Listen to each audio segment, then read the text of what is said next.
ইসলাম ধর্মকে চিনতে শিখেছি। এই শিক্ষার কারণে আমরা হারাম থেকে বেঁচে হালাল পথটা বেছে নিতে পেরেছি। এই শিক্ষার কারণে আমরা মানুষ আর আশরাফুল মাখলুকাত।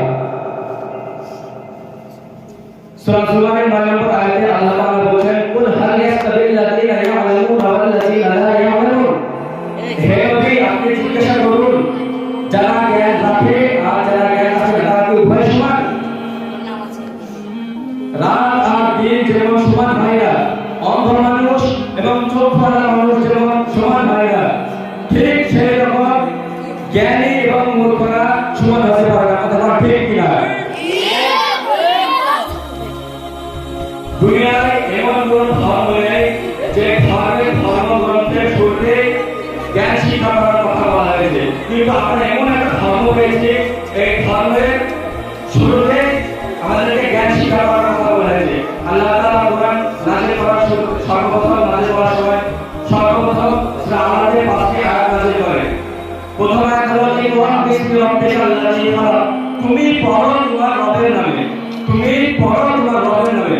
আমাদের রব আমাদেরকে বলছে যে তুমি জ্ঞান শিক্ষা করো। আমরা জ্ঞান থেকে পিছিয়ে, আমরা জ্ঞানের ধারে বসে যাই না। জ্ঞান কি জিনিস আমরা সেটা কোনো সময় খোঁজ নিয়ে দেখি না যে জ্ঞান কিভাবে অর্জন করতে হয়, জ্ঞান কি জিনিস, জ্ঞান কোনটাকে বলে।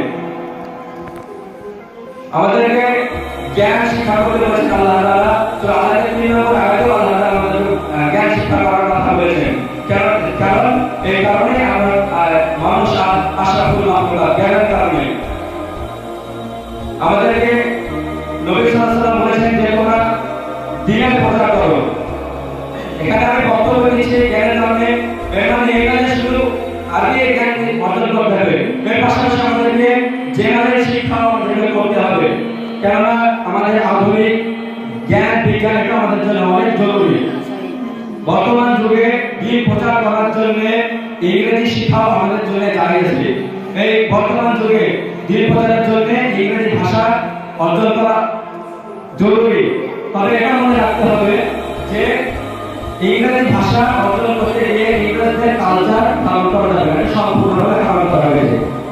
বর্তমান সময় 90% মুসলিম ইসলামের প্রাথমিক জ্ঞান তো রাখেই না এবং জেনারেল থেকে আমরা অনেক পিছিয়ে। ইংরেজিতে একটা বাক্য আছে, education is the backbone of nation, যে শিক্ষাই জাতির মেরুদণ্ড। আমাদের উঠা বসা করার জন্য পিঠের মেরুদণ্ডটা যেমন জরুরি, এই আখিরাত জামানে বেঁচে থাকার জন্য আমাদের শিক্ষাটা কতটাই জরুরি। আমাদের এই অল্প সময়ের ভিতরে আমি অল্প কিছু কথাই আমি তোমাদেরকে বোঝাতে চাইছি যে আমাদের সীমিত সময়, এই সীমিত সময়ের মধ্যে আমাদেরকে অল্প সময়ের মধ্যে অনেক জ্ঞান অর্জন করতে হবে। কারণ নবী সাল্লাল্লাহু আলাইহি ওয়াসাল্লাম বলেছেন কিয়ামতের পূর্বে জ্ঞান উঠিয়ে নেওয়া হবে। আর এই জ্ঞান উঠিয়ে নেওয়ার আগে যেন আমরা একটু বেশি জ্ঞান, অল্প সময়ে বেশি জ্ঞান অর্জন করি। ভবিষ্যতে যদি আমরা ভালোভাবে থাকতে চাই, ভালোভাবে করতে চাই এবং ইসলামকে যদি বুঝতে পারি, বুঝতে শেখার চেষ্টা করি, তাহলে যেন আমরা জ্ঞান অর্জন করি। আর জ্ঞান অর্জন এমন ভাবে করব যেন জ্ঞান অর্জনটা আমার মেন উদ্দেশ্য সেটা আল্লাহকে খোঁজা, আল্লাহ নবী সাল্লাল্লাহু আলাইহি ওয়াসাল্লামকে চেনা। তবে এইভাবে যদি আমরা জ্ঞান অর্জন করি, জ্ঞান অর্জন করা লাগবে, জ্ঞান আমাদের কাছে ধীরে চলে আসবে। তো আল্লাহ তাআলা আমাদের সকলকে বেশি বেশি সওয়াব থেকে বেশি বেশি আমল করার তৌফিক দান করুন। সকলে বলি আল্লাহুম্মা আমিন। আল্লাহ তাআলা আমাদেরকে দ্বীনের জ্ঞান অর্জন করার তৌফিক দান করুন। সকলে বলি আল্লাহুম্মা আমিন। ওয়া আখিরু দাওয়ানা আলহামদুলিল্লাহি রাব্বিল আলামিন। আসসালামু আলাইকুম ওয়া রাহমাতুল্লাহি ওয়া বারাকাতুহু।